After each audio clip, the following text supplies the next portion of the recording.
Okay, so it has been, I guess, kind of a long time since last time I've made a video, especially on my actual vlogging camera. So, welcome to the Savvy and Justin show. Just kidding, because he's not here. But it has been, my goodness, how long has it been since I got all my information about our IVF journey, number 4. Let's see, gosh, let me tell you, I don't know if it's like the online learning platform, because I'm, being a teacher, my brain is just fried. I just can't remember literally anything. And then, okay, so Thanksgiving was on the 26th, and I ended up getting bronchitis. I'm just trying to find, when was my egg retrieval? I should have probably took notes before I just went ahead and started filming, but I just have a minute, so I'm like, I might as well do this and kind of give a conclusion to what happened with this cycle. And I know I'm kind of like stalling, but it ended up being really fantastic, amazing news, especially considering Justin and I both said that number 4 was going to be our last one.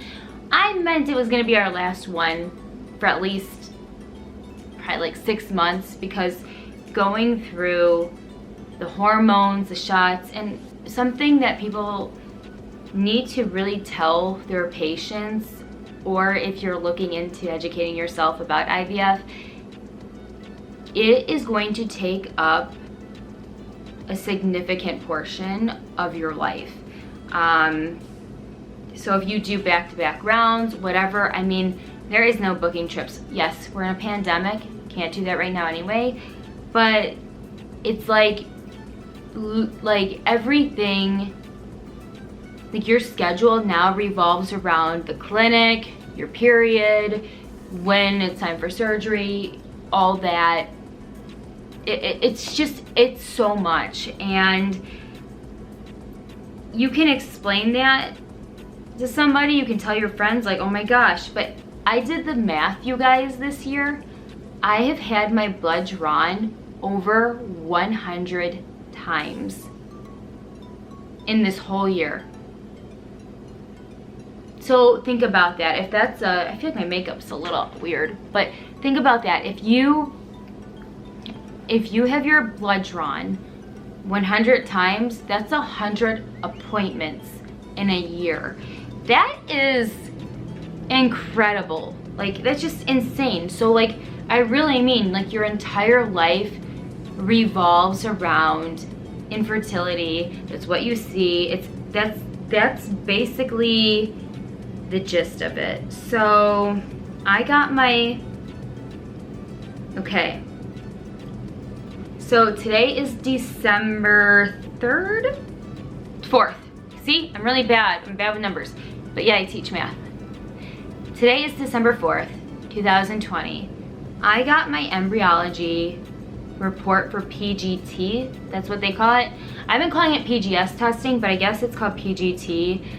I don't know enough to really educate you guys about the differences. I think they're relatively similar. They do similar things, like tell you whether or not the inside of the embryos are good, or if there's the defects, that sort of thing, and reveals gender. So I got this, I'm gonna read it from my phone verbatim. Hi Savannah, we were able to biopsy and freeze a total of 6 embryos. So after getting 15 eggs, I think they used 4 vials or something crazy of my husband's sperm. So just think how many millions of sperms are in one little vial of, you know, sperm, right? Like millions, right? They use like 4 of them. Okay, that's just mind-blowing to me. But they ended up by day 6 having 6 embryos, and they were all 3AA quality, which that, from my understanding, again, I'm not a doctor, I'm just a person who's done this 4 times, so I guess that just makes me like kind of a doctor, just kidding. But so that means the shell on the outside is the grade, and typically you want A's, right? Think about grades, you want A's. Not that you can't get a pregnancy with a lower grade, but you hope for A's. So they were 3 AAs. They did the biopsy and sent them, and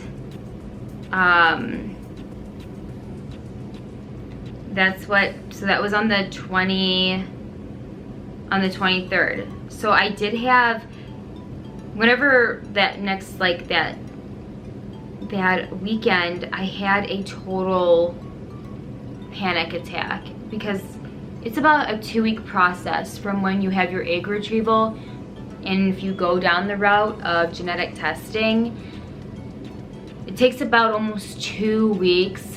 And because Justin and I have experienced a lot of heartache with our results, I was not, I don't want to say I was like looking for the negative, but I was setting myself up for if the results didn't pan out the way that we hoped for, right? And I call it being a realist, you might call it a pessimist. I just say, you know, I just don't want to be so brought up to be dropped. So, you know, like I don't want to be brought up just to be hitting the ground that much harder, if that makes sense. So I hate this damn portal. It is like the most slowest, outdated piece of junk portal ever. So then on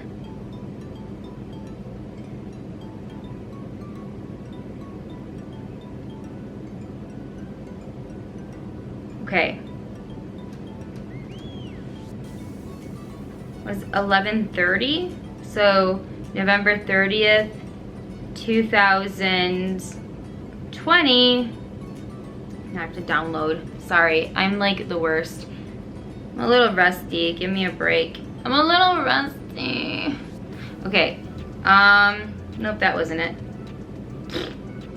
Where is this letter where it tells me my... You know what? I took a photo of it, so, because I screenshotted it to my husband, of course. So I'll just do that. Let's cheat. So I got this test on, yeah, November 30th at 9:34 in the morning. I got the text alert, downloaded the report, and my heart stopped. Like, it just felt like an out-of-body experience, because it's like, it just feels like it takes forever, you know, just to get that information pulled up. So we ended up, we had 6 embryos that we sent to get genetically tested. 5 came back. Perfect.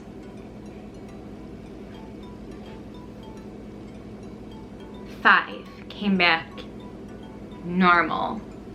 And I'm just gonna say it. I don't know what we're going to implant first, but I have 2 sons, or potential sons, who are frozen on ice from our first 2 IVF egg retrievals and cycles waiting. And now I have the one abnormal embryo was a girl. Baby 2, because they grade them, so number 1 was an abnormal, and she wouldn't have made it. Baby 2 is a girl. Baby 3 is a male. Baby 4 is a girl. And baby 5 is a male. Baby 6 is a female. So maybe I said that weird. So 2, 4, and 6 are females, and then the other 2 are males. So now I am comfortable. My number in my head was always, I wanted to have 6 good embryos just in case a miscarriage were to happen or something along those lines didn't take or whatever. 6 I always thought was a comfortable number for me, and I have been blessed with 7.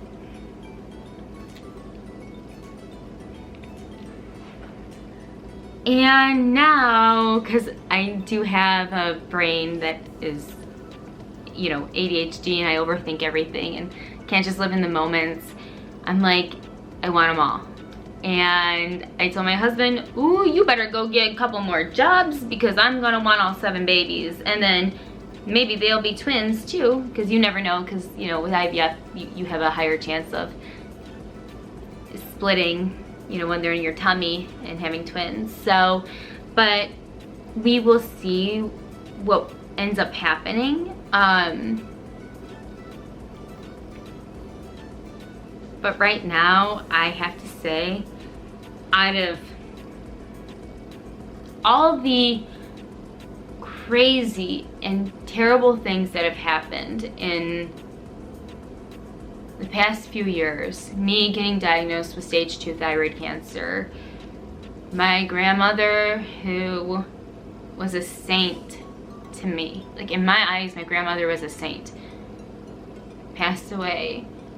4 months later, my grandfather, her husband, passed away. My friend passed away. I had 6 deaths in the year of 2018, along with going through cancer, figuring it out, doing all that. Finding out my husband then was born without a vas deferens because he is a carrier for cystic fibrosis, to having the city of Chicago being torn down because of rioting. And I was there while my husband was at Northwestern having his sperm taken out. And I wasn't allowed in to Northwestern to even hug my husband goodbye because of the pandemic. My house literally blowing up over a USB charging multi-tower charger, leaving us with nothing on October 21st of this year, going through having a third egg retrieval 3 or 4 days later after a 2-month protocol of medications for 2 months, putting chemicals and medication in my body for not one embryo to have even developed is heartbreaking. And I can tell you, I know what it feels like to hit the ground, to feel like the world's out to get you. I know, but I can't say that 2020 has been bad, because I feel so much more humbled.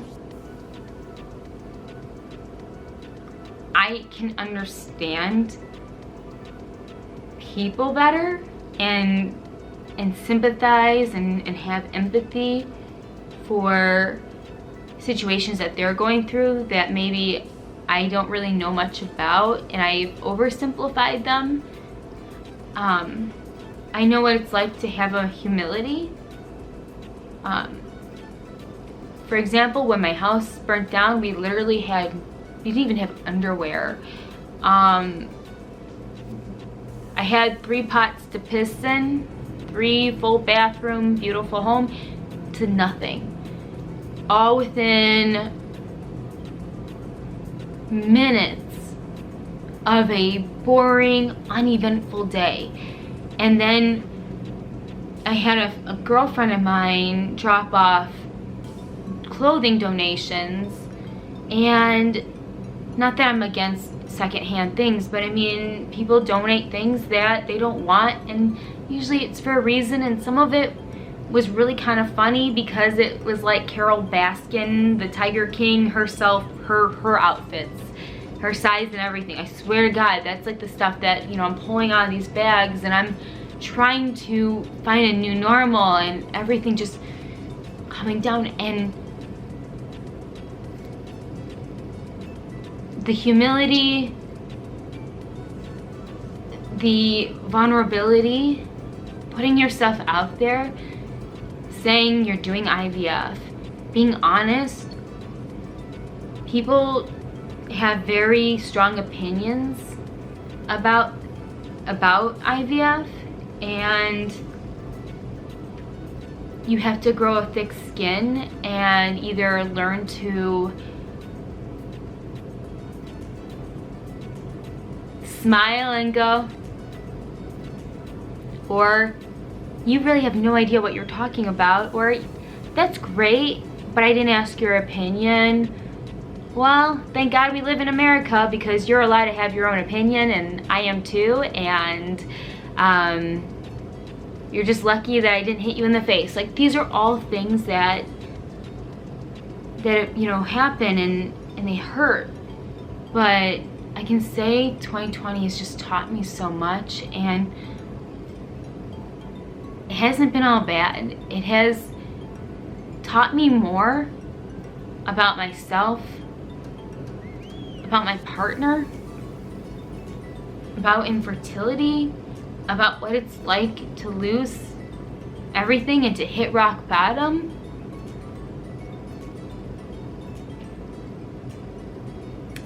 And not that I would say I would like to repeat this or go through something remotely similar to any of which I've just talked about, but I can be thankful, and I am comfortable enough in my heart and my soul to feel like there's a reason for the universe, whether God, universe, whatever, has made me the way I am, and I went through this journey, and I went through hell and back, and now I feel all that much more compelled, and I have so much more love in my heart. I just want whoever's watching this to know you can make the impossible possible, and in your darkest moments, just stand, take a deep breath, and just take it 1 second at a time. And usually things are gonna work itself out.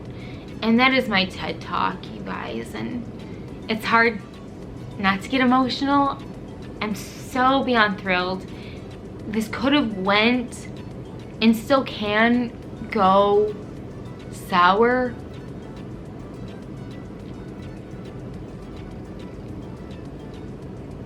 But I'm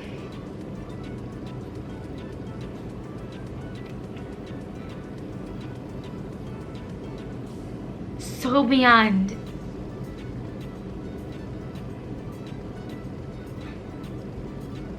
ecstatic for the opportunity for my turn to become a parent and create my family with my best friend and soulmate and my handsome husband. And just know when you hit rock bottom, that's the best time to start building a better, solid, stronger foundation, and you will be better for it. Thank you so much, and I hope you have a better day than I do, like always, and until next time, guys, bye.